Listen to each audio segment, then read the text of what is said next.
Chapter 32. Mrs. Elton was first seen at church. But though devotion might be interrupted, curiosity could not be satisfied by a bride in a pew, and it must be left for the visits in form which were then to be paid, to settle whether she were very pretty indeed, or only rather pretty, or not pretty at all. Emma had feelings, less of curiosity than of pride or propriety, to make her resolve on not being the last to pay her respects, and she made a point of Harriet's going with her, that the worst of the business might be gone through as soon as possible. She could not enter the house again, could not be in the same room to which she had with such vain artifice retreated 3 months ago, to lace up her boot, without recollecting. 1,000 vexatious thoughts would recur. Compliments, charades, and horrible blunders. And it was not to be supposed that poor Harriet should not be recollecting too. But she behaved very well, and was only rather pale and silent. The visit was of course short, and there was so much embarrassment and occupation of mind to shorten it, that Emma would not allow herself entirely to form an opinion of the lady, and on no account to give one, beyond the nothing meaning terms of being elegantly dressed, and very pleasing. She did not really like her. She would not be in a hurry to find fault. But she suspected that there was no elegance. Ease, but not elegance. She was almost sure that for a young woman, a stranger, a bride, there was too much ease. Her person was rather good. Her face not unpretty. But neither feature, nor air, nor voice, nor manner, were elegant. Emma thought at least it would turn out so. As for Mr. Elton, his manners did not appear. But no. She would not permit a hasty or a witty word from herself about his manners. It was an awkward ceremony at any time to be receiving wedding visits, and a man had need be all grace to acquit himself well through it. The woman was better off. She might have the assistance of fine clothes, and the privilege of bashfulness. But the man had only his own good sense to depend on.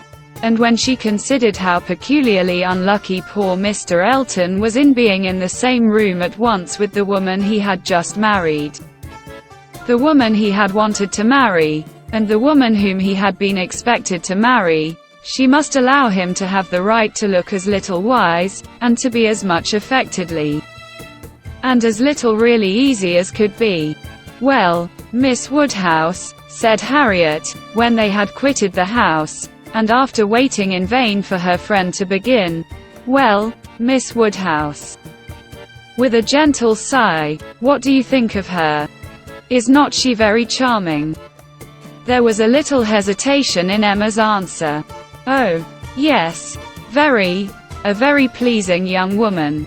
I think her beautiful, quite beautiful, very nicely dressed, indeed, a remarkably elegant gown. I am not at all surprised that he should have fallen in love." "Oh, no, there is nothing to surprise one at all. A pretty fortune, and she came in his way." "I dare say," returned Harriet, sighing again. "I dare say she was very much attached to him. Perhaps she might. But it is not every man's fate to marry the woman who loves him best. Miss Hawkins perhaps wanted a home, and thought this the best offer she was likely to have." "Yes," said Harriet earnestly, "and well she might. Nobody could ever have a better. Well, I wish them happy with all my heart. And now, Miss Woodhouse, I do not think I shall mind seeing him again. He is just as superior as ever. But being married, you know, it is quite a different thing." "No, indeed, Miss Woodhouse. You need not be afraid. I can sit and admire him now without any great misery. To know that he has not thrown himself away, is such a comfort. She does seem a charming young woman. Just what he deserves. Happy creature." He called her Augusta. How delightful! When the visit was returned, Emma made up her mind. She could then see more and judge better. From Harriet's happening not to be at Hartfield, and her father's being present to engage Mr. Elton, she had a quarter of an hour of the lady's conversation to herself, and could composedly attend to her. And the quarter of an hour quite convinced her that Mrs. Elton was a vain woman, extremely well satisfied with herself, and thinking much of her own importance. That she meant to shine and be very superior, but with manners which had been formed in a bad school, pert and familiar. That all her notions were drawn from one set of people, and one style of living. That if not foolish she was ignorant, and that her society would certainly do Mr. Elton no good. Harriet would have been a better match. If not wise or refined herself, she would have connected him with those who were. But Miss Hawkins, it might be fairly supposed from her easy conceit, had been the best of her own set. The rich brother-in-law near Bristol was the pride of the alliance, and his place and his carriages were the pride of him. The very first subject after being seated was Maple Grove, my brother Mr. Suckling's seat. A comparison of Hartfield to Maple Grove. The grounds of Hartfield were small, but neat and pretty, and the house was modern and well built. Mrs. Elton seemed most favorably impressed by the size of the room, the entrance, and all that she could see or imagine.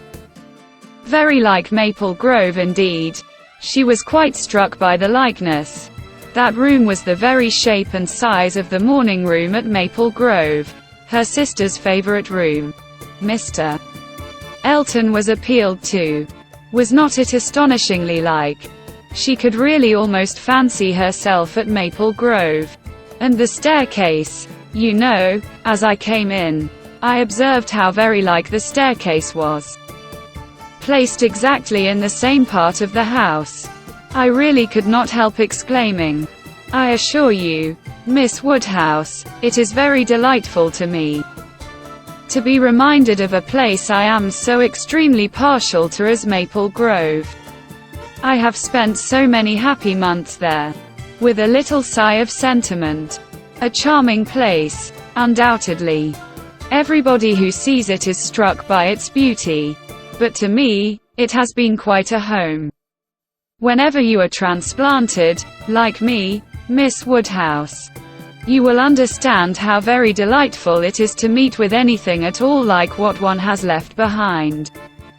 I always say this is quite one of the evils of matrimony. Emma made as slight a reply as she could, but it was fully sufficient for Mrs. Elton, who only wanted to be talking herself. So extremely like Maple Grove. And it is not merely the house, the grounds, I assure you, as far as I could observe, are strikingly like. The laurels at Maple Grove are in the same profusion as here, and stand very much in the same way, just across the lawn.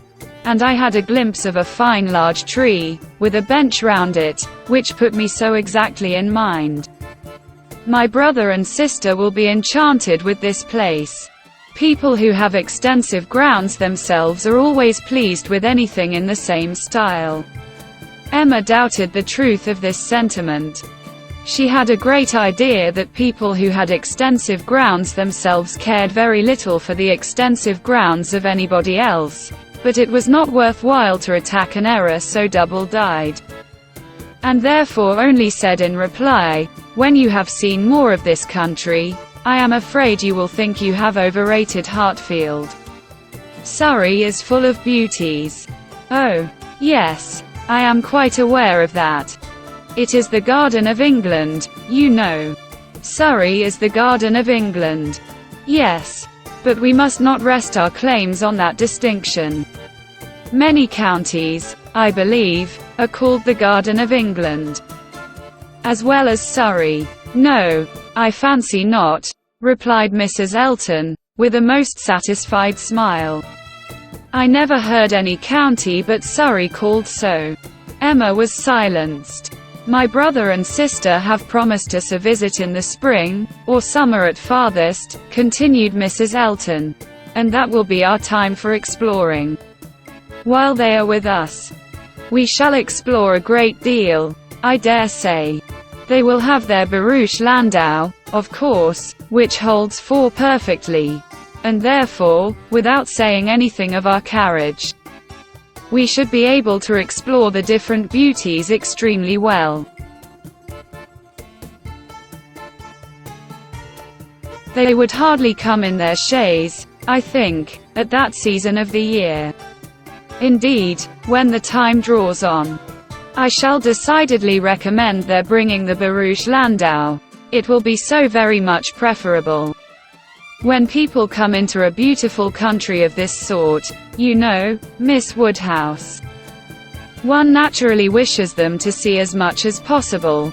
And Mr. Suckling is extremely fond of exploring. We explored to King's Weston twice last summer, in that way, most delightfully. Just after their first having the barouche landau. You have many parties of that kind here, I suppose, Miss Woodhouse, every summer? No. Not immediately here. We are rather out of distance of the very striking beauties which attract the sort of parties you speak of.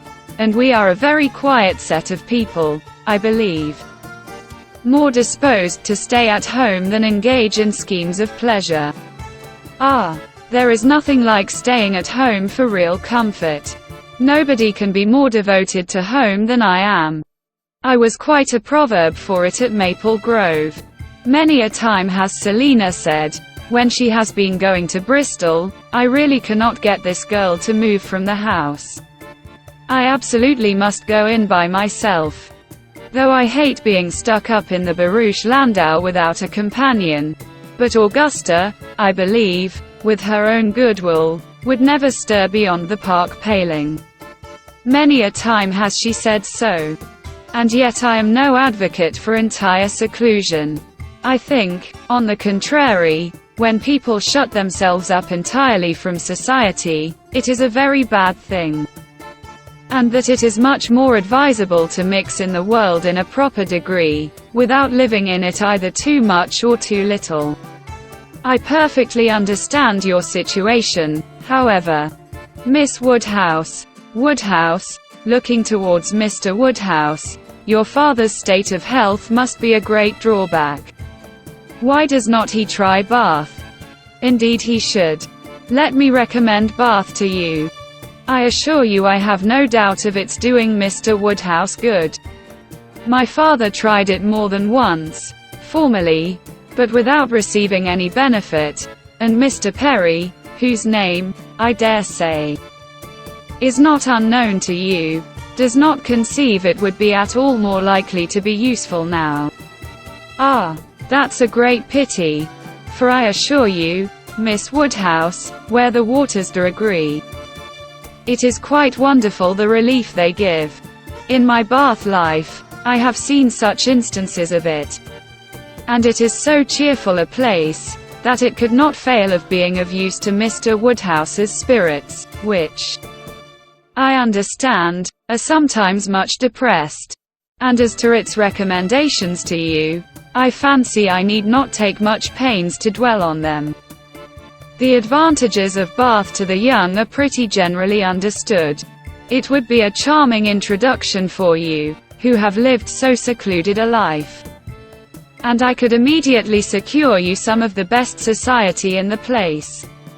A line from me would bring you a little host of acquaintance, and my particular friend, Mrs. Partridge, the lady I have always resided with when in Bath, would be most happy to show you any attentions, and would be the very person for you to go into public with.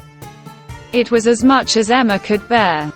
Without being impolite, the idea of her being indebted to Mrs. Elton for what was called an introduction, of her going into public under the auspices of a friend of Mrs. Elton's, probably some vulgar, dashing widow, who, with the help of a boarder, just made a shift to live. The dignity of Miss Woodhouse, of Hartfield, was sunk indeed. She restrained herself, however, from any of the reproofs she could have given, and only thanked Mrs. Elton coolly. But their going to Bath was quite out of the question. And she was not perfectly convinced that the place might suit her better than her father. And then, to prevent farther outrage and indignation, changed the subject directly. "I do not ask whether you are musical, Mrs. Elton. Upon these occasions, a lady's character generally precedes her, and Highbury has long known that you are a superior performer." "Oh, no. Indeed. I must protest against any such idea. A superior performer? Very far from it, I assure you. Consider from how partial a quarter your information came. I am dotingly fond of music, passionately fond. And my friends say I am not entirely devoid of taste. But as to anything else, upon my honor, my performance is mediocre to the last degree. You, Miss Woodhouse, I well know, play delightfully. I assure you it has been the greatest satisfaction, comfort, and delight to me to hear what a musical society I am got into. I absolutely cannot do without music. It is a necessary of life to me, and having always been used to a very musical society, both at Maple Grove and in Bath, it would have been a most serious sacrifice. I honestly said as much to Mr. E. when he was speaking of my future home, and expressing his fears lest the retirement of it should be disagreeable, and the inferiority of the house too, knowing what I had been accustomed to. Of course he was not wholly without apprehension. When he was speaking of it in that way, I honestly said that the world I could give up, parties, balls, plays, for I had no fear of retirement. Blessed with so many resources within myself, the world was not necessary to me. I could do very well without it. To those who had no resources it was a different thing, but my resources made me quite independent. And as to smaller sized rooms than I had been used to, I really could not give it a thought. I hoped I was perfectly equal to any sacrifice of that description. Certainly I had been accustomed to every luxury at Maple Grove, but I did assure him that 2 carriages were not necessary to my happiness, nor were spacious apartments. "But," said I, "to be quite honest, I do not think I can live without something of a musical society. I condition for nothing else, but without music, life would be a blank to me." "We cannot suppose," said Emma, smiling, "that Mr. Elton would hesitate to assure you of there being a very musical society in Highbury, and I hope you will not find he has outstepped the truth more than may be pardoned. In consideration of the motive. No, indeed, I have no doubts at all on that head. I am delighted to find myself in such a circle. I hope we shall have many sweet little concerts together. I think, Miss Woodhouse, you and I must establish a musical club, and have regular weekly meetings at your house, or ours. Will not it be a good plan? If we exert ourselves, I think we shall not be long in want of allies. Something of that nature would be particularly desirable for me, as an inducement to keep me in practice, for married women. You know, there is a sad story against them, in general. They are but too apt to give up music. But you, who are so extremely fond of it, there can be no danger, surely." "I should hope not. But really when I look around among my acquaintance, I tremble.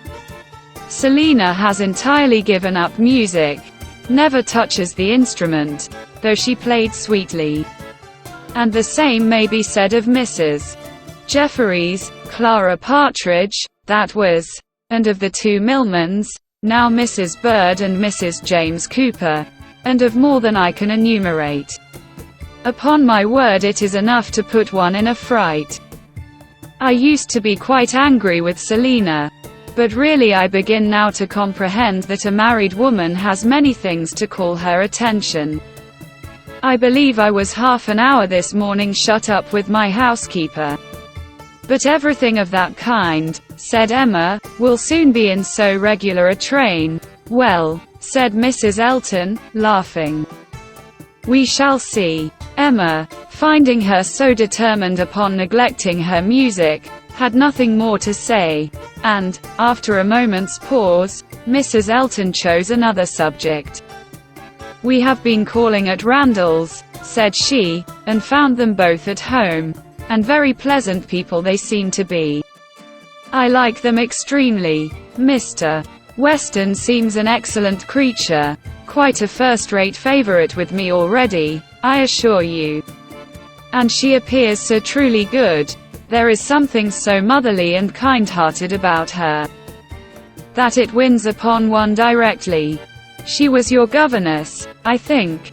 Emma was almost too much astonished to answer, but Mrs. Elton hardly waited for the affirmative before she went on.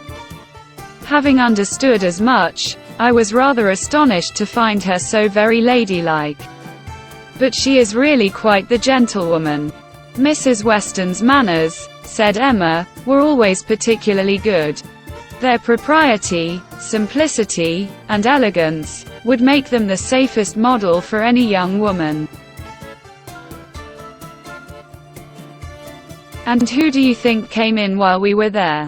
Emma was quite at a loss. The tone implied some old acquaintance, and how could she possibly guess? Knightley, continued Mrs. Elton. Knightley himself. Was not it lucky? For, not being within when he called the other day.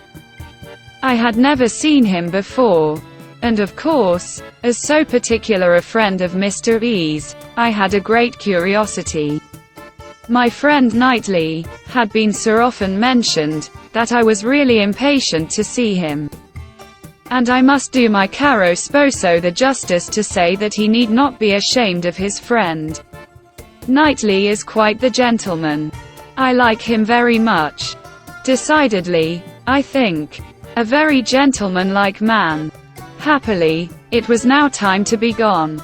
They were off, and Emma could breathe. Insufferable woman, was her immediate exclamation. Worse than I had supposed.